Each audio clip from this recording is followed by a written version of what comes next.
it's like this long list of cliches, right? And this one did all of them. And like, I don't even know where to begin.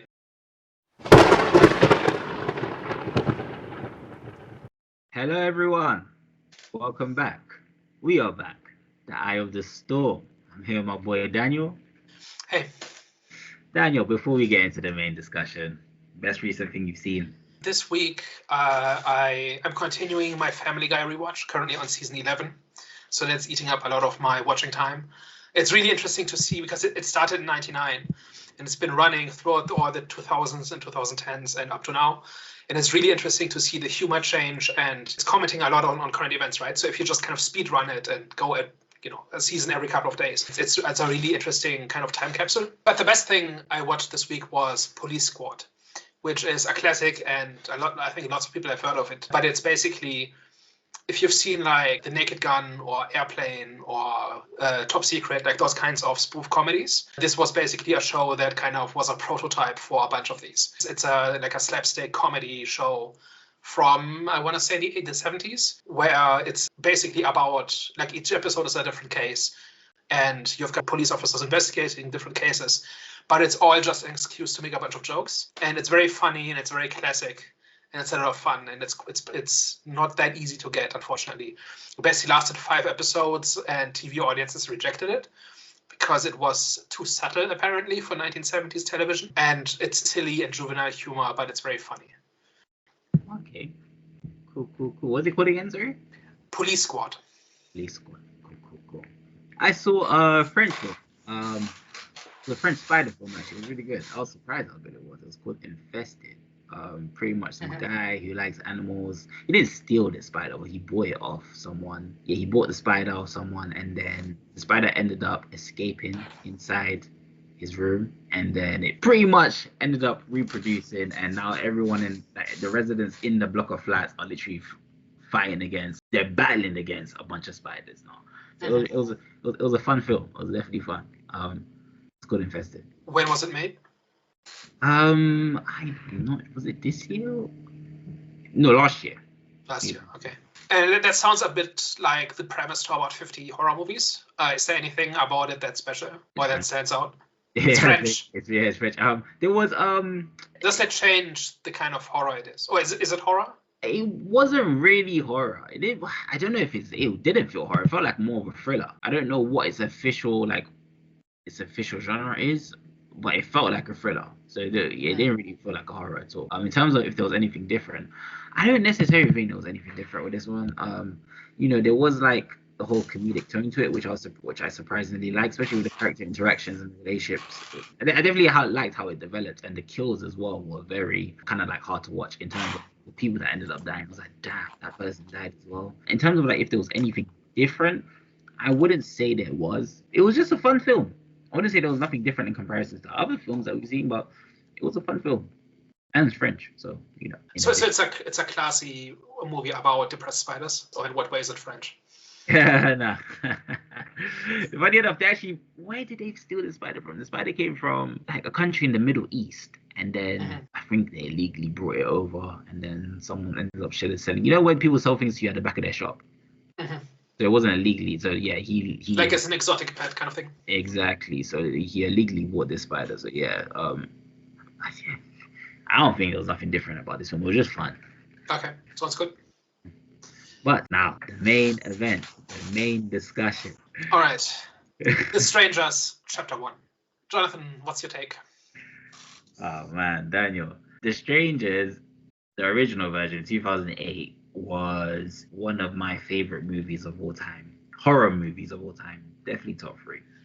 But this one, let's call it a remake. It wasn't it, man. They just toned it down.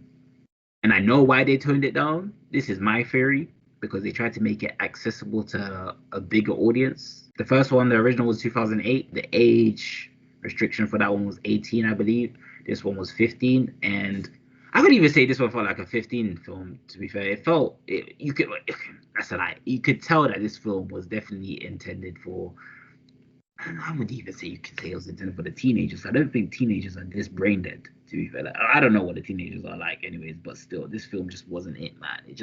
It was toned down. It felt theatrical at times. There was hardly any jump scares. It lost. I think this film lost that sinister touch that the original version had. And the way that was executed was with the use of silence.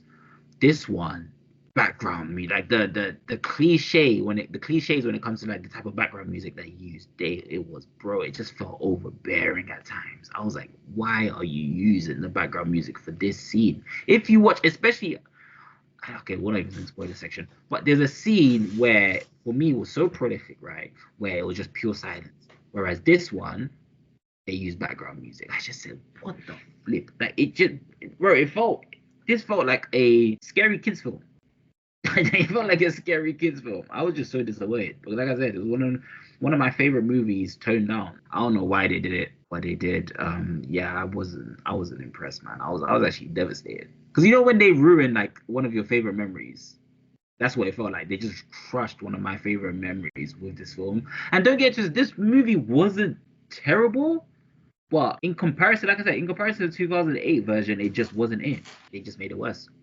I think this might be the first time I've seen you upset about a movie. Yeah. Right?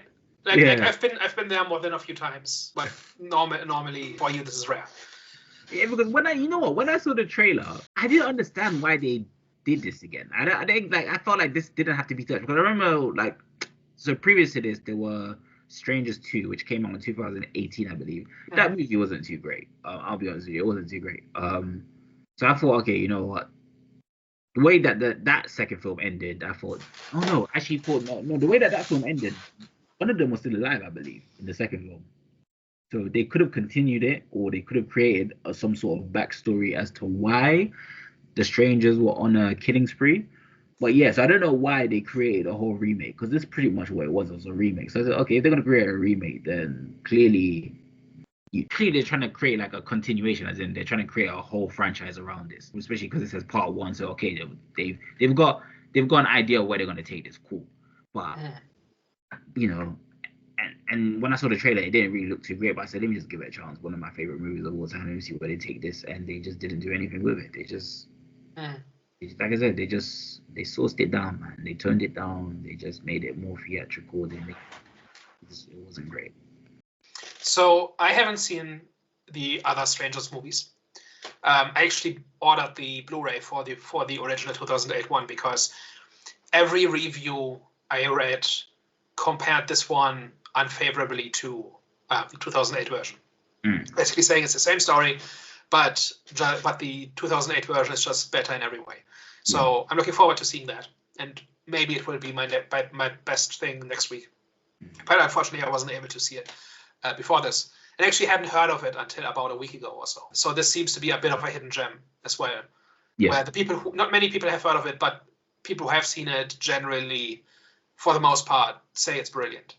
So I'm interested to see how that pans out. So I think this movie, like just looking at this fresh as a standalone movie without having seen the original, I think this is the most mediocre movie I've seen in a while. And it's not even that. So there are things about it that are bad. Like the protagonists are extremely stupid. There are plot holes all over the place. But from scene to scene, it's a functional movie. But it's the most obvious, most basic way you could tell that story. And every time, like there are a few places in the movie where I thought they were going to do something interesting, and then they didn't, right? And especially they keep setting things up and they never pay off, or if they do, it's in a disposable way. It doesn't really matter. So we're gonna probably get into specifics of that. But point is, this is the most generic and bland and cliche-ridden version of the story you could have possibly told. Like everything that's distinctive about it is stripped away. Everything that was done well in the original, according to the consensus, is done really poorly here. Nothing makes sense. Nothing is memorable or iconic or in any way stands out or shows any kind of creativity or thought. So this is about as disposable as it gets. And at least with like this is maybe the only movie I was upset at having seen since we started doing this podcast, because all the like we've reviewed some bad horror movies this year, right? Yeah. Imaginary and Night Swim specifically, and I wasn't angry at them exactly. Like those were almost kind of interesting in terms of how broken they were. And this movie isn't broken; it's just bad. It's just the minimum amount of effort that anybody could have put into a movie was put into this. And this isn't even made by a first-time director. Like this director has made, Renny Harlin has made like 40 movies over 30 years. It's incredible that somebody with any more amount of experience can turn in something so basic. And like, I can't explain it. I don't know the guy. I don't know the backstory of the production of this movie. But everything that could possibly be interesting was expertly avoided in the making of this movie. It's like they were banking on its name, as in like they're like, okay, when people kind of like take things for granted, and they kind of take advantage of the audience, and they kind of use, obviously, because The Strangers, this is a remake, right? So The Strangers already, I wouldn't say it's a prolific film, but it has some sort of a following, because people obviously, a lot of people were comparing it with the 2008 version. So it's like they were banking on, okay, past fans are gonna watch this. So even though past fans are gonna go and watch this, I don't know why they still wouldn't put effort in this, because like you said, you're right, it felt very generic. That's what I say, it wasn't bad, but the best, like you said it best, it felt very generic, and they made the original worse for what reason I do not know. This kind of felt like a TV film, a TikTok movie. I don't know, like, it felt like they were kind of taking the piss out of the audience. I don't know why. I felt very disrespected. I felt so disrespected. Bro, like, is this what you guys were hoping? Because you obviously, a lot of these films, they want to make their money back, and they have made their money back. This is on its way to making a profit. Exactly. So $8.5 million budget as of today, box office is 12.6. So with another week or two, plus streaming and whatever, it's gonna make a profit. Exactly. So it's like, okay, you know what? Let's just make a film and then attach the name Strangers, because Strangers comes with fans, and we're gonna make our money. Let's just make another horror movie where we're gonna make our money. That's what it felt like. Yeah. Honestly, felt but like. But here's why I don't think that makes sense. You may be right that that's what they were thinking, but it still doesn't make sense. The Strangers is not a big IP, right? This is not like The Exorcist, where you pay $300 million just for the rights, because a movie called The Exorcist sells itself because it's such an iconic name, even to people who haven't seen it. The Strangers is a non-name. It's not a valuable brand. Like a whole bunch of horror nerds like the movie. And those are exactly the people who will not like your movie, right? They are making, like, these two things are in conflict with each other. If you make a movie, I think what you said earlier is spot on, that they softened down the movie so that it would have a broader appeal. They could have more showings and more people would watch it, and that makes the movie more money. But that conflicts with the idea that this is a recognizable IP. Right? Because the diehard horror nerds who have been recommending this to each other for 16 years are not going to like that, right? They're not going to say, yeah, this is a fresh, interesting take on the Strangers mythos, because it's not. But when you have a new audience with existing audience and you put them together. Yeah, but you are inviting a whole bunch of bad press. Like, we are not the only ones who are trashing this movie. Everybody is. For the past couple of days, I've been watching like deep dives on all the ways in which this movie is terrible. Like, I've not seen one positive review of this movie from people who know horror. Right? The only positive views I've seen is just people who kind of walked into a random movie to be entertained, and they were entertained, therefore it was a good movie, and more power to them. But if you care about the movie and the story and the previous movie, like this is upsetting. Do you think that they think this is the standard of film now? Because like I said, they, the whole, before it was rated R, now it's 15. So did you think that they think, okay, this is the standard that 15-year-olds and above was deemed as acceptable or deemed as a good movie? I have no idea. I can't explain it. It feels like somebody's first movie. That's which is baffling, because this guy, I think he even made The Last Exorcist. Well, he made one Exorcist movie, like one of the smaller spin-offs, yeah. Even aside from that, he's made a whole bunch of movies over 30 years. Yeah. Like, this is not a beginner. So that is not the explanation. And it may be that this is purely a job for hire, and somebody put together this script, whatever. I have no idea. I can't explain it. But there's zero like, it's almost a cliche to complain about uncreative or written by AI or whatever. But this genuinely feels like it. Like everything is like, this is just a collection of cliches just strung together with duct tape. There's nothing else to this. So I think I think we've made our feelings clear on this. So maybe we can launch into some specifics. Yeah. So one of the things that really, just one more thing, like this is supposed to get people excited for the next 2 movies, and those next 2 movies have already been shot. So they already shot them. Yeah, they filmed them at the same time. All 3 movies are completed, and they will be released over the next year. Over the next year? Nah, yeah. So chapter 2 is supposed to come later this year, and chapter 3 sometime early next year. Specific dates haven't been announced.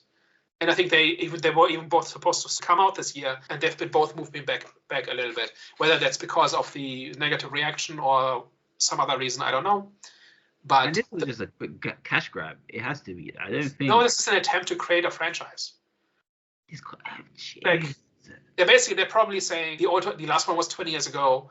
We can't get Liv Tyler and the other actors back. So we have to start fresh, and we're going to lock in some 20-something actors who are cheap and won't put up a fight or make many demands. Like that's kind of my theory. And by locking them in for 3 movies already, like they're getting a whole bunch of movie for cheap. So it may be that this is just about generate a bunch of buzz, and then people will want to see it on streaming, and that drives up the price in streaming, and that's how you make your money in the long run. I think that's the most plausible scenario. I doubt anybody involved thought this was a good movie. And it makes me wonder, because I remember you mentioned before that there was a lot of executive producers that was involved in this. So this kind of makes you wonder. I think it's surely, because obviously this guy, the director, he's made a bunch of movies. So it doesn't seem like he was in control of this film. I don't know. I'm just assuming. I'm just putting out theories there. Because if he's made so much films, like he's not a rookie. You know what I'm saying? Yeah. He knows how to make a film. Like he's got a bunch under his freaking resume. So this film, either this guy's just lost his touch and he's become lazy, or he's executive producer, or the business side has taken over when it comes to this film. Yeah. Especially when it comes to the vision, because I can't see someone just so, someone that's a pro, someone that's created so many films, and the films that he's created on. I think you mentioned one of them was Die Hard, right? Die Hard 2, Nightmare on Elm Street 4, one of the Exorcist movies, and then a bunch of medium names that some of which I've heard before. It's not like this guy is like a genius filmmaker, but he's experienced. So, but yeah, I think the bottom line of this is you make a movie for relatively cheap, like 3 movies. Like if you make them all at the same time, you get certain efficiencies, right? You make them cheaper than if you made them across or over the course of 2 years or whatever. Like scheduling wise, location wise, it's all cheaper than filming them consecutively, right? And I think you just make it for as cheaply as possible, generate a bunch of buzz, and then sell it to streaming services. I think that's the scam. It's just crazy. I wonder what they're gonna do now with the chapter 1 and chapter 2 and chapter 3. Even though it's gonna release in theaters, I'd say release chapter 2 in theaters and see how that does. I don't see it doing great. And then chapter 3, sell it to streamers, sell it to friggin' Amazon or someone. But, I see this on Netflix in a year.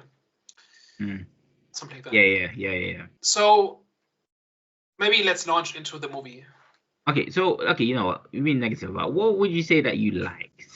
Was there anything that that you could commend them for? Not a lot. So there were a bunch of scenes that in a vacuum were not terrible. Like the whole sequence where they were crawling under the floorboards. Like, still not a great scene, but I thought that was decently well made. Like, somewhat well acted. Like, I'm cautious here because, one, they're surrounded by awful scenes, but I think the acting itself is not the worst thing. It's all in the writing. Or mostly in the writing. Like, I don't know that these are amazing actors, but it seems like they try, right? So I don't think they're ruining good material. I think they're stuck with pretty terrible material, and I think that's what kills the movie. So like there are individual scenes where it's okay, But there was nothing really. There was nothing where I said, "Oh, this is great." Where at least I like that or something. There really wasn't. It's all like this movie is like 4 out of 10 the movie. It's not the worst I've seen, but also not good. And you can immediately imagine how it could be better. I definitely be like I said, I think this is a streaming film. If I watched this on like a Netflix, I wouldn't have been mad. I wouldn't have been mad that I spent 2 hours. I was just a bit angry that I spent money watching this because this wasn't, it wasn't worthy enough to be seen on the big screen. But okay, I don't want to go on a freaking run. In terms of what I liked, I did kind of like the calf scene in the beginning. The tone that was set was, was sinister, not sinister, but it was a mixture of sinister and mystery, which I kind of did like. So I'd give it to them when it comes to the calf scene, even though it was a bit weird because it's very informal at times, especially with the lady that was actually serving them. When he said something like, "Oh." Like in the diner where they're getting food. Yeah, and then she said, how come you haven't married her yet? And then he said something about I'm waiting for something about he's waiting for his food. So I kind of liked that interaction in terms of how weird people were acting at the cafe. Even though that didn't really, I was gonna say it didn't amount to anything, but it kind of does. I was like, okay, this kind of makes sense because it kind of makes you wonder as a viewer, okay, maybe one of the strangers is someone is, one of these people in this cafe because everyone in that cafe was acting weird. Do you know what I'm saying? Yeah. And obviously they've had a few interactions. Even when the guy went back to go and grab him and his girlfriend some food, the people that there were still acting weird as well. They were even in the cafe. They were just somewhere else now. So I was like, okay, so people from it could be anyone from that little community because they were just weird, which I did like. I liked those parts. For me was I felt that the acting felt more authentic in comparison to the rest of the film. Yeah, so I had a different experience with that aspect. Like the entire townsfolk aspect of it, I think was one of the many, many unmotivated cliches in this movie. So I've seen so many horror movies where big city types come to a small town and everybody in the town is a weirdo. Like weirdo and hostile and borderline inbred. And, like this, it's like this long list of cliches, right?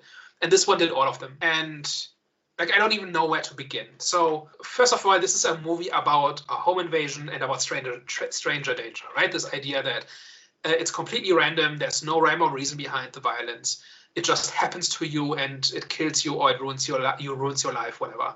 But there's no story to it, right? Like you're not going to get a bunch of exposition and you're not going to find out why you were the target, right? If you make the townsfolk creepy and weird and hostile to outsiders, that completely defeats the purpose, or at least in conflict. Because now it's because there are bad people in this town, not because it undermines this whole thing about the randomness. So in the 2008 movie, was anything like that the case, or no. There's literally the only human interaction that's happening in that film was obviously the relationship between the couple, I think the guy's brother, the boyfriend's brother, and the strangers. They literally just go from the venue where the guy was gonna propose to her or something, straight to the woods. Yeah, like that is one way in which the movie doesn't understand its source material, right? Because it's so it's not just that this stuff is cliche. It's also that it undermines the reason this movie is scary or supposed to be scary, right? But could you argue with? I do agree that it was cliche with the whole town folk, right? I call them folk. I do agree, but could you argue that and say that maybe they did that because it will raise questions amongst the audience when it comes to finding out who the strangers actually are, because obviously okay, maybe it could be, because they start to question that, okay, maybe the reason why there's people acting weird is because, it has to be one of those people that we saw in the cafe, or, Probably, yeah. I mean, they could theoretically be from another town, right? They could just be going to neighboring towns, knocking on doors, seeing who's home. It's possible. I'm just giving them the benefit of the doubt, because if that isn't the reason why they inserted that scene, then it doesn't make sense. It's redundant. Like I think they did that because that's how horror movies work. Okay. Like you're supposed to have those kinds of characters in horror movies. I genuinely, all this anti-city, anti-outsider kind of attitude that had nothing to do with the story or anything like that. It's just that's what happens in horror movies. And some horror movies at least try to subvert it by making the people scary but well-natured. Like there have been a bunch of horror movies where the creepy old, petrol station attendant is creepy, but he's trying to warn people. Something, right? Yeah. That's the extent to like that's what it looks like when movies try to be clever about this stuff, right? And here it's a horror movie, therefore we have these kinds of characters. No, I agree. Yeah. So, and then next unmotivated cliche, the church. This whole thing about the church, right? It happens twice, right? Where they get proselytized to. Once by the boys who are handing out flyers, right? And then once again at the restaurant takeaway kind of place where the boyfriend gets food and he immediately gets proselytized to as well, right? Nothing to do with anything. Like if the movie was about like this is an insular community and they don't like outsiders and they don't like the big city types, like whatever. But this is like there would have a place, right? Because clearly this is foreign to these two New Yorkers, right? But there's no connection to the story, right? There's no reason for why that's here. Now, I have a theory, and maybe you can confirm this to me, but aren't the two boys handing out church flyers? They're in the 2008 movie, right? Yeah. And I think they kind of they find the Liv Tyler character at the very end. So I think what I've seen from clips is they talk to the murderers, and it happens from far away. So they see the killer's face, and we don't. And then, but they think they're just regular people. And then they go on to the house, knock on the door. Door is probably open or whatever. I'm making assumptions here. And then they find the victims. Yeah. So I think in this movie, there are these two boys handing out church flyers because they were in the first movie. Okay. That's it. I don't think they serve another purpose. So you just pretty much they're trying to trigger like nostalgia. Kind of like it's like they are repeating things that it's like they watched the first movie and just made a list. So here's an analogy, right? Did you see the 2016 Ghostbusters movie? I don't think so. That one was a big train wreck, and it was just not a good movie. And in interviews, the director said something like, so when you're making a Ghostbusters movie, what you do is you sit down, you make a list of things you want to see. You want to see the proton packs, you want to see Actor 1, you want to see Slimer. You make a list of cool things, and you put those in your movie. That's how you make a franchise movie. And I think this is exactly what they did here. I think they watched The Strangers and made a list of things that are recognizable about the 2008 version. And then they put them in the movie. And that's it. That's the creative process. No, I'd agree. I think they did the same thing with this as well. But the reason why I say that is because in the first film, those boys were innocent. But this one, the boys seemed like they were part of, the sinister act that the town were trying to do. So I didn't understand why their approach was like, why they did that with those characters. So I agree. But even if that is the case, they just did it for nostalgia purposes. They did it wrong because they weren't like that in the first film. So exactly, this film is so confusing. Like you have the source material, so why are you? I get that you want to add your own spin to it. I get it. Like you don't want to, But did they? Which that's what I'm saying. Like they actually did, but they did it so wrong, and it's like you just have a question mark. Like why would you do it like this? Bro, Daniel, it baffles me. Even like one scene that annoyed me so much, which ruined it for me, was the ending. Like, Daniel, when you get the Blu-ray version, when you actually watch the original version, you will see how badly they executed the end, the killing scene of the couple in this one in comparison to the 2008 version. And the reason why they did that for me is because obviously in the original version it was more gruesome. This one, it was terrible, man. Honestly, you watch it and I'm telling you, you will see what I'm talking about. Because in the first one, the amount of times that they were stabbing them was just like it was what like that for me was traumatic. I was like, oh my god, it put me in that situation. Like, damn, imagine if that was me. Like, I know there's some evil people out there. Like, there's like real evil people out there that will just Yeah. kill you for no reason. So that kind of put me in that type of headspace. Like the way that they was killing them was like, oh my god. But this one in the remake, they stabbed them once and then they kicked them over. You'll watch it when you watch the original version. Yeah. You're like, this is just done so poorly.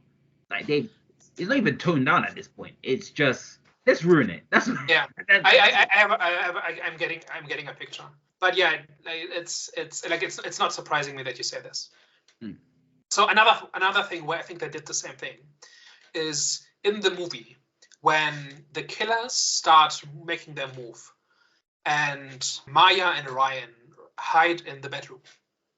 Yes. There's writing on the inside of the wall, like in red paint, and it's just like words taunting them. I don't remember what they say, but clearly the killers have written stuff there on the inside, essentially saying, we know that you're going to hide in this room, so we're gonna put stuff like writing on the wall to freak you out, kind of thing, right? That kind of was the, like, if I have to make like, they don't explain this and they don't even really show it. It's kind of like off center very briefly, and maybe this is an editing thing where there's a deleted scene that explains this, but it's not explained in the movie as it exists. But do you know what I'm talking about? Yeah. So I vaguely have heard that in the original movie, the whole writing on the wall thing is a bigger deal, where the killers do exactly that. Is that true? I don't remember. Bear in mind, I watched this so long ago. I don't fully remember because I don't remember what the writing on the wall said. That's the thing. Yeah. I feel like I'll need to know what it said in order for me to remember. But the killers put it there, right? So like, there's no other reason for it to be there. So, but is that a thing from the movie, from the original? I think I saw. I'm sure. I think I saw some scenes where there was writing on the wall. But I'm just trying to. But yeah, I think I saw a scene where there was writing on the wall. But I just don't remember if it amounted to anything. Okay. But if that's true, then that's another case of it was in the first movie, so it's in this movie, but we're not going to bother to make it matter. Right? So not having seen the movie, and if you can't recall the details, it's kind of a moot point, but it felt like it, right? Because it's not set up, it's not explained. They don't react to it. So it feels a bit like this was maybe in an earlier draft or something, and they filmed it. But they couldn't cut all of it out for whatever reason. Like they realized too late that they couldn't fix it, whatever. But it seems to me like they put it there because it's a thing that happened, like in the original. So, and that's now we are now up to several of these, right? What else is there to talk about? Like, you don't think there was anything for you that worked? Anything that you said, okay, I could. So here's the problem, right? So the characters are boring. Like, they're the most. So I have this thing about everything in fiction is optional, right? You don't have to have interesting heroes. Your heroes don't have to have a character arc. Villains don't have to be interesting. You don't need to have themes in the movie, but you have to have something. There has to be something that the audience can latch onto. And if you're really strong in one department, then you can be lacking in the others. Like, my classic example is superhero stories. Main characters don't usually have a character arc. They're usually the same person in the end compared to the beginning, and it's a kind of a genre convention that the villains are the ones who change the status quo and the heroes try to restore it. Right? That's kind of how these stories work. Yeah. And they can still be good stories if they give you something else, and usually they do this by having an interesting villain that challenges the hero in some way or is a reflection of the hero in some way, for example. Right? So when I complain about where characters don't have arcs or the villains don't have an interesting motivation, like, each of those things is optional, but you have to pick at least one, right? You have to take something that is really convincing in your movie, and this movie simply didn't have any of it. Main characters were uninteresting. They were like, if they were my neighbors, I would like them, but that's it, right? They don't have an interesting story. They don't do interesting things. The villains are completely bland. They don't do anything at all. They don't even have interesting kills. The location, there's no theme in this, right? Like, I never once got the idea that this was about a home invasion. Actually, watching this movie and thinking about it, I was actually reminded of an experience I had that would make for a better movie than this, which is So if we're talking about home invasion movies and why a home invasion is scary, stuff like that, right? So a couple of years ago, I had moved to a new apartment, and I'd lived there for about a week or something. And one night, I'm asleep, and my doorbell rings, and I check my watch, and it's like 3 a.m. And my bedroom was I was on the 3rd floor and was right above the building entrance, right? So I could look down and see who was at the door, and it was some guy, right? Ringing my doorbell, pacing back and forth, looking kind of aggressive. And I'm in a new neighborhood. It's not the nicest neighborhood, so like it's the kind where you're a little bit careful, right? And like the guy rings my doorbell 2 or 3 more times, takes out his phone, calls somebody, gets increasingly agitated, and then after about 10-15 minutes leaves. Now, nothing dangerous happened. This guy didn't threaten me. He didn't try to break in, anything like that. I wasn't in actual danger, but I was still scared because you don't know what's going to happen. You don't know if this guy is going to start banging on the door. You don't know if he's going to get aggressive, right?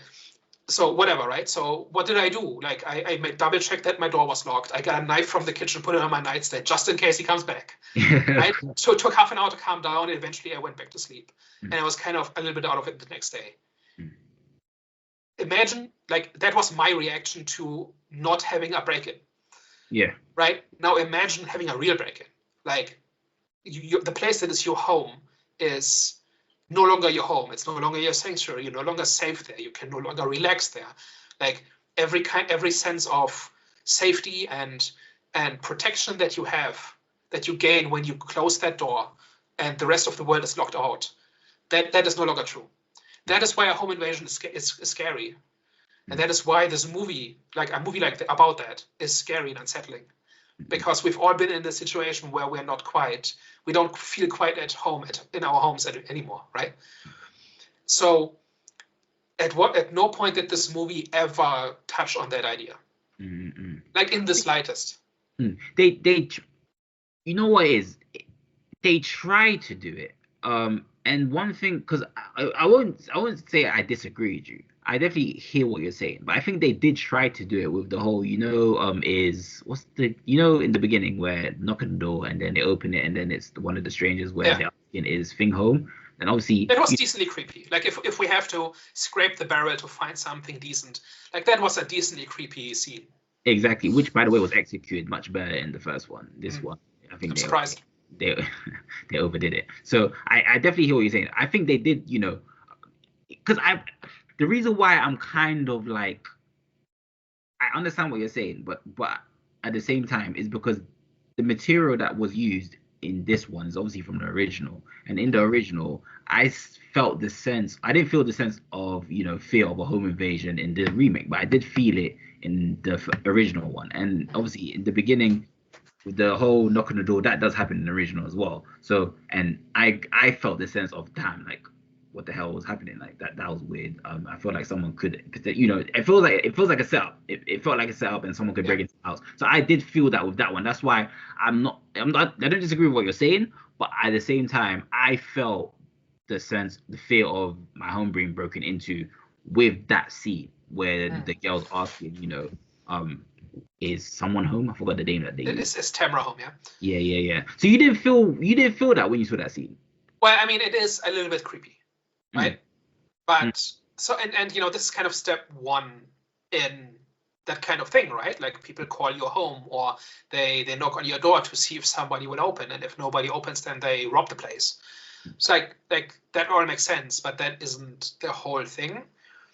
Also, the whole thing was undermined by Maya specifically doing the dumbest stuff in response to it. Like I can imagine this happening, right? And then, what do? I get a knife from the kitchen and I, don't turn my back to a window, or I turn on as many lights as I can, or I do something to make myself feel safer. What does she do? She gets high and she takes a shower. That was and she plays some piano, turning her back to the living room. I gotta tell you, if I feel freaked out, I'm not turning my back to the room. It's like she was just. It felt like she was oblivious to the whole situation. Like she experienced it, and then it wasn't even a coping mechanism. It wasn't Exactly. even like I could understand it if the movie conveyed to me that she's freaked out, but she wants to convince herself that everything is normal, so she does normal things. Hmm. Okay, but they didn't even, like in the shower scene, for instance, they didn't even bother to show her even a little bit freaked out. Hmm. Like even if she's just looking down the hallway, like she's looking down the hallway once, but that's after the killer is there, right? Like she should be paranoid at this point, Hmm. and double check everywhere, and I don't know, anything, right? She just does horror protagonist stuff, like in the half hour before the killing starts. Like there's nothing, there isn't even a rising tension in the sense that she gets increasingly paranoid even though nothing has happened yet. Like there could have been it too, right? That you start seeing like danger where there isn't any, and so you are exhausted by the time the real danger comes along, like something like that. There are so many different ways this could have been done, and it's just that like even just like her taking a shower is like this is how horror movies in the 80s did it. Yeah. Right? This is we've gone past cliche and have arrived at antique, right? It's incredible that this happened. It felt like what I mean by like a social media type of relationship, because it kind of felt like she was I wouldn't say an airhead, but But she's an architect. She's not stupid. I understand, but it just she's going to a job interview in Seattle or wherever, Portland, whatever. yeah, Like, and this is a high status job. but the She's way not that she was stupid. presented wasn't like that. That's the thing, though. Like the way that she was like what they gave, and which it kind of annoyed me as well, because in the first original movie, the couple were very the tone of their relationship was very borderline depressing. They were very like I wouldn't say dark, but they had a more mature presence about them. Whereas They're also this like one, 10 years older or something like that than these I don't know if they guys. were 10 years older. I don't think they were 10. They weren't specific in the age, but I think they were pretty much the same age as this as Okay. remake, pretty So much. mid to late 20s. Okay. Yeah, exactly. They felt a bit more mature, but it felt like they've gone through a lot in life. Whereas this couple, it felt very TikTok-y, felt very social Yeah. media type of relationship, and sometimes they were acting like airheads. I remember there was one scene. Oh my I god! mean, they are stupid. Like, but because they're not supposed to be stupid people, but they act in stupid ways because the plot says so. Yeah. Exactly. And there was one. They remember the scene in the shed when she turned her back to the window, and then one of the strangers ended up breaking through the window and Mm-hmm. putting it in a headlock. And then out of nowhere, the boyfriend ended up shooting one of them. Well, he didn't shoot them, but he shot right next to her. He ended up Yeah. in the shed. Yeah, I remember. That was so for me. I felt like firstly, Well, I think at that point, like he was holding her, right? So he was using her as cover, so he couldn't have shot him, yeah, I know, but right? the reason he couldn't have shot the girlfriend because the stranger But had. if he had tried, he would have hit Maya. But which was crazy because it nearly hit her. And that's why I say, firstly, it felt like it was an aimless shot. Secondly, I don't like it wasn't implied that this guy can shoot a gun because this wasn't their cabin. Whereas in the first film, the cabin belonged to a family member of his, I believe. So, and obviously he knew where the shotgun was, he knew where the bullets were. So that told us, okay, this guy knows how to shoot a gun. So that's why it made sense that he, in the character in the first film, knew how to shoot a gun. Whereas here, like aim like that, he could have accidentally shot his girlfriend. Like there was no inkling that this guy knew how to shoot a gun. Like I don't know what his profession was, but there were certain things that were invited that was like, Yeah. okay, how can you do this? Why is this happening? And I remember you even mentioned the whole scene with where he dropped his inhaler. That didn't really come to anything. Like there Yeah, was I was going to get to that. Yeah. sorry. No, like I had that in my back pocket to get into eventually. Yeah, but like there's so much stuff to complain about. It's hard to find I don't even want something to to start. slate. I don't really want to slate this movie though, because like I said, it's one of my I do. no, but I understand why you do. But for me, like I said, this is a film that is I'm what is taking it? this personally. Sorry. I'm taking this personally. No, but I'm taking this personally as well because this is a film. Like I said, the original was one of the. It's my top three, Daniel. My top Yeah, three films of all time. So to see what I've they've been done, there. Yeah, to see what they've done with it hurts. You know what I'm saying? It hurts. yeah, That's why I don't really want to go into it too much. And I do feel it for some of these filmmakers because I want to be a filmmaker one day. And imagine if I end up creating a rubbish film. You know what I'm saying? And I hear yeah, people slating. That's why I don't really want to, but at the same time, we have to be fair when it comes like well, it's criticism. Do you know what I'm saying? Like yeah. if you're entering an industry where criticism is inevitable. So yeah, it's just it's hard to kind of go into this film and completely kill it. That's what I'm trying to see if there was anything that we can find that we like. But they brought this on themselves. Sure, I hear. I understand. But to continue my explanation of why I can't find anything good about this is, number one, the movie doesn't actually give us anything. Even the not terrible parts are still surrounded by terribleness. So, like, I can't. Like, I think if I had to come up with something, and actually, and this is, I might be the only person on the internet who thinks that The Marriage Proposal was not terrible. Yeah, that would have been us. Yeah, because I can imagine a better movie in which they basically kind of take life for granted and they are kind of coasting and they don't see an immediate need to be married, right? And then you strip all of that away, every comfort they have, every luxury, every hope, and it's just pure survival. And the only thing that's left is that they care about each other and want to see each other safe. And at that point, proposing essentially as a symbolic gesture of, we both know we're not going to survive the next 2 minutes, but I want to go out, like I want to go out of this life having accomplished the single most important thing, which is to be with the person I care about, right? Like you can imagine something like that. I'm not saying this movie actually does this well, but it's kind of there. Like it's sprinkled throughout like 3 or 4 different moments in the movie where the idea is brought up and they're both kind of in agreement initially that it's not important, and they get around to it eventually. And they, like, if anything, if I had to interpret like that the final proposal, it would probably be something along the lines of, we've been putting this off because we figured there would always be time, but now we won't. No, that won't be true. And so no, here it goes. Kind of thing. I can, like, if I'm being really generous, I can read that into it. Yeah. Problem is, like, I don't care about these people. I don't, like, they have not demonstrated personalities. They have not demonstrated independent thought. And so I'm being really generous by projecting a character arc onto like 3 lines. Yeah. Like, it's not important to their personality. It's not important to who they are and how they relate to each other. Like, even this idea of there will always be time. Like, that's actually a decent idea for a horror movie, right? This idea that people live lives that are comfortable enough that there will always be time to do the important things. And then being put into these life and death situations for the first time in their lives kind of brings home the idea that there may not always be another time. Yeah. Like, that's a fine idea, but I think it's more of an idea than an actual part of the movie. So I'm really scraping the barrel with this one. I agree. And in terms of the strangers themselves, you said you thought they were plain. There wasn't really much to them. What do you think? How else do you think they could have been presented in a way where you would have at least, well, in a way where you would have liked them at least? Because in the first movie, they, you know what it is? I think it's because I think you'll like them, even though they weren't talking whatsoever in the first film as well. So they were presented pretty much the same, similarly in the remake. But I think it's because the environment that they were placed in, it made them more sinister in terms of like the situation, like, you know, because the environment that these strangers were placed in, they were placed in a not so great film, not so great. I wouldn't say actors, but characters in terms of like the relationship dynamic and how they were presenting themselves. So they were placed in an environment which wasn't great. But obviously, the first movie, their lack of their silence and the way that they were behaving, they just felt better, even though it was technically the same in a way ish.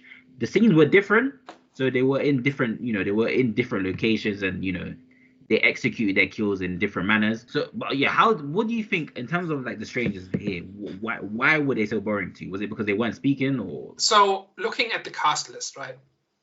Like, I can't prove this, but just based on how things look, here's my theory. Every actor is an American with a Wikipedia page, right? Except for whoever Jasmine is. I think she's the woman who works in the diner, who drives them to the cabin. Maybe, I don't know. The 3 killers. So this movie was not filmed on location in the Pacific Northwest. It was filmed in Hungary, I think. Oh wow! Because it's cheap and because of tax breaks, whatever, right? So. And I've seen comments from people who live in the Pacific Northwest saying this movie was not shot in the Pacific Northwest. There's no attempt made to make it look like the Pacific Northwest. It's just It's just a forest. But just looking at the cast list, cast is a bunch of American names with Wikipedia pages. The 3 killers are Hungarian names with no Wikipedia pages. So I think they hired some extras for the killers. Oh crap. So, I mean, no offense to Matusz Latschak and the other 2, right? Maybe they are great Hungarian actors who got a chance to be in a Hollywood movie. I don't know, and apologies to them if I'm getting this wrong. But it looks a lot like they hired some extras, some local extras. And that jives with how much care and effort went into portraying these. I'm not ragging on the actors, right? I'm just saying in terms of the production, the decisions the production made to create and bring to life these killers, and it looks like absolute minimum effort possible. So they're not supposed to have lines. They're not supposed to have motives. They're not supposed to have they could have personalities in the way they act, but they literally just walk around with knives and look a bit ominous. But there's nothing they do, and nothing to their, like, the way they behave that is in any way distinctive or memorable or creative or conveys any kind of meaning. Like, if this is supposed to be embodiment of random crime, shouldn't that be reflected in how they behave and in how they're designed and how they kill? I don't know. I don't have a specific pitch for what it should be, but there's just nothing to them. They barely do anything. They kind of stand around and they kind of look a bit threatening, and most of the threat comes from the music, like the cliche horror movie music. Like, I cannot get like, I don't know if they're any better. Like in the clips I've seen from the old movie, it looks so the masks are the same, and they kind of do a lot of standing around, but they are more ominous, right? It's like they're in the background and they're half in shadow, and the protagonists are being watched, unaware that they're in danger and stuff like that, right? And very little of that happens here. And for the extent that it does, it's like the dumbest horror cliches, like the guy sitting in the rocking chair watching her play piano. Why? What does it say about him or about the movie that this is happening? Why is he listening to her? Why is he not just stabbing her? Well, why is he teleporting around? Right? Why does he watch her in the shower and not kill her? Like, isn't this the perfect time to kill her? Like, could she be any more backed into a corner and defenseless? Yeah, no, I agree. Right? Why mess with her? Why? Because it looks cool in the trailer. That's why. There was no purpose in certain things that they were doing. And that feeds into this larger theme of unintention, right? That nothing in this is there on purpose. It's nothing there is supposed to convey anything. It's all either I've seen this in other horror movies, therefore it's in this one, or it was in the original, therefore it's in this one, or it will look cool in the trailer, therefore we will do it. That's the entire thing. Nothing else. I don't know. Did you get anything out of the killers beyond that? No. What I did get was it's I don't know how, but I just felt that the antagonists here, the strangers here, just felt less, like you say, ominous and sinister in comparison to the original strangers, which is weird because they're not talking. Like, literally, you don't talk. Like, even in the first one, I'm like, how the hell is that possible? That you're not literally, like, your character doesn't say anything, but the strangers in the original feel more scarier than you, and you're both doing so. You're both supposed to do the same thing, not speak and just, you know what I'm saying? And I believe it's because a lot of what they were doing here, there was no purpose behind it, and the situations that they put, like the places that they put them in, like especially with the shower scene, that didn't make sense. Like, you're watching a shower for what reason? Like, and I don't know how the hell you did it, but you were sitting down. That scene doesn't happen in the original, by the way. That scene got me a bit confused. She was playing the piano and he was just sitting down watching her. I was like, okay, why are you doing that? Like, that doesn't really happen in the first one. There was only one scene where he really appears when so there's a knock on the door and then she steps back and then the stranger, he's there, like he's watching her from, I don't know, it's from some dark room, and then he leaves. I think there was only like probably 1 or 2 encounters where that happens, but they overdid it with the strangers. They did like 6 times or something. Yeah, exactly. So yeah, I don't know why. Yeah, one more thing I wanted to bring up was the movie. So in the movie Parasite, right, the Korean horror movie from some years ago, They got all the awards and everybody loves, and I think it's a broken movie. It doesn't work at all on a story level. But one thing that is really cool about Parasite is that at the exactly 50% mark, it turns into a different movie. Because there's a plot point that changes what is happening, right? Like the entire dynamic, the entire tone and feel. And this movie had several opportunities to do that, right? Where it could have just turned it into a different kind of story or changed the dynamic or marked like the transition to a different status quo, whatever. Like, so one of them was when they got the gun.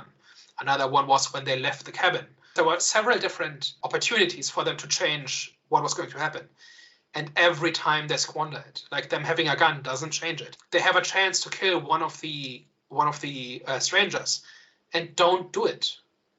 Like there isn't like this at that point. There isn't even a reason like why they possibly couldn't do it. Like they literally have the gun to their head, and all they have to do is pull the trigger. And I understand that they're not cold-blooded killers, right? They're not. They're not those kinds of people, and I would be shaking too, but I would probably do it anyway because I'm afraid for my life, right? And then I would be shaking afterwards and all of that, and yeah. He already technically did it when he accidentally shot the owner of the house. So it was like that's why I was a bit confused why he didn't just shoot her, because this is definitely a stranger. Right. So I don't get why. It was, that just made the film even worse because I don't. And I think he shoots the repair guy before he gets a chance to kill the stranger, right? Exactly. So it's not, and he even now that you mention it, he actually says this thing about they say your first kill is the hardest. I've got bad news. You're not my first kill. Yeah. Right? Like that makes it even less sense. And it could have actually been really interesting if they started hunting the strangers. Yeah. And then maybe they kill two of them, and then they run out of bullets, and they are hunted again, or something, right? Like you can imagine things, or even if they kill one of them, and now it's personal, or something, right? What's even the thought process? Why even write that scene if you know you're not going? Why even give them a gun in the first place, right? Is it like, does it say anything about the story? Does it say? Why even with like a gun is like the symbol of self-empowerment, right? Whoever has the gun makes the rules, and even that isn't enough, or something like. But that's not the story, and that's not justified in the story. When he loses his inhaler, that has no consequence. He doesn't. His asthma never makes a difference in the story. He still can run away. He can still hide. Like, I've had asthma attacks, and I'm not hiding from anybody when I have an asthma attack, right? You know what I mean? It simply doesn't, like, they telegraph it so hard that I was expecting, now they're setting, like, it's a bit clumsy, but at least they're setting something up, and then they didn't. Like, him needing his inhaler or losing his inhaler halfway through did not impact the story. It's just all around garbage. Ah, man, it's a sad one, man. But I really want to see what the box office is like for the next two, because like I think I will lose all hope in humanity if people just shrug and say, yeah, I'm fine with this. Because even if you have no standards at all, right? And I really don't mean to sound like a snob, but if you look at this and say, oh, this is fine, this is a good story, I can't see your point of view, I'm afraid. I agree. And like, this should be punished. This should fail. Like, I'm all for movies making all the money in the world if they are good and if they contribute something and if they give people a good time. But something like this should be punished by failing. I agree. Man, straight to streaming this should go. Well, I'm intrigued to see as well what happens with the second film, to see if it actually flops in the box office. If it doesn't, then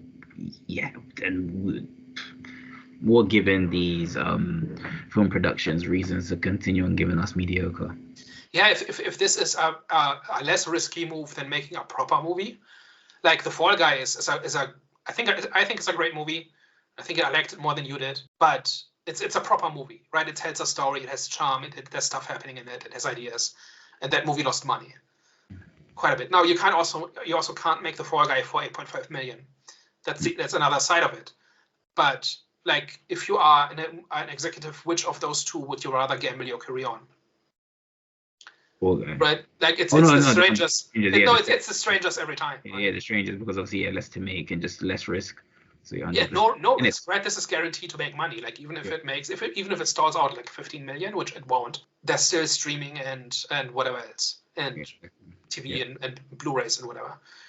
So this will make money, and a decent profit margin too if your initial cost is 8.5 million. So this is just like all the incentives point towards making stuff like this. And you could have made a really, really great movie for, like, I could name a bunch of different horror movies that were made for no money at all that still, did really well. Like, because they had creativity and passion and like a good story and good characters and stuff like that. Like, those things intrinsically don't cost more money. Like, you could, like, with the same parameters and the same amount of money, you could have made a really good movie. Well, Danny, last thoughts and ratings, man. Like this is a straight up 5 out of 11. Like it's just not worth anything.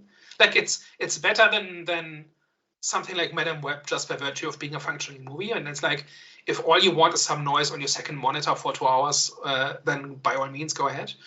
But there's just so much better stuff. Like, and just on its own, there's just no value to it. There's just nothing going on. It's not even mindless fun, because even that is missing. Well, for me, I'm gonna give this a 4 out of 10. You know what I'm about to say? What I'm about to say might piss off Daniel, but I'm actually gonna go watch chapter 2. And why? The reason why I'm gonna watch it because firstly, there's a lot of factors that contribute to it. Mainly because I just like going to the cinema. Secondly, there's other stuff on. Sorry? There's other stuff that much other stuff that's going to be on during that week. I think I've seen most of them, and the stuff that are showing, I don't really like as well. And I've checked. There's going to be stuff that I like as well. But to be fair, also, I'm not going to be watching it to see if it's going to be a good film, because I know it's not going to be a good film. I just don't see how they can just change things around. I don't know how they're going to turn things around with already just the foundation that they've set. I don't think that they're going to turn it around with the second film. It's just, it's because I like cinema. You know what I'm saying? I like cinema. I like horror. Strangers is always going to have a place in my heart, and I just want to see how I'm not praying for its downfall. I do pray for a miracle that it will turn around, but mainly because I just like going to the cinema, and I just want to go to the cinema. You know what I'm saying? And I like horror. And so the reason I don't expect anything at all from parts 2 and 3 is that they've already been made. Like they wrote this as a 4.5-hour movie, and then cut it up into 3 pieces. And so any ideas that aren't in this likely are not going to be in the others either. Like that's just the reality of it. I might like indirectly follow it out of curiosity, mostly just to hear like where the story goes. But I'm definitely not going to pay money for it. I'm even conflicted about watching it on Netflix or wherever it will show up, because that still gives credence to it, right? Like hate watching stuff is still engagement. And like these companies don't care why you watch it. Like if you watch it ironically, if you hate watch it, it's still engagement, and that's what makes them money. And so the only way we get better movies is if we watch the good stuff and don't watch the bad stuff. Like that's the only way. And so I'm just guilty of it as well. I agree. I'm just guilty of it as well. I just couldn't sit here and lie, because I knew that when the movie comes, I knew I have a feeling. If there's something else that's better, then I'm most likely not going to go and watch it. But if there's nothing else that's coming out, and it's only that one during that week, I just can't sit here and say I'm not going to go and watch it, because like I said, I like going to the cinema. You know what I'm saying? I just love cinema. So I think I might spite watch the 2008 version when part 2 comes out. just to make a point, just to myself, that nobody else will notice. Yeah. Alright, well guys, hopefully you enjoyed today's discussion. Let us know what you think in the comment section below. Like, subscribe, and yeah man, we'll catch you next week. Au revoir. Bye bye.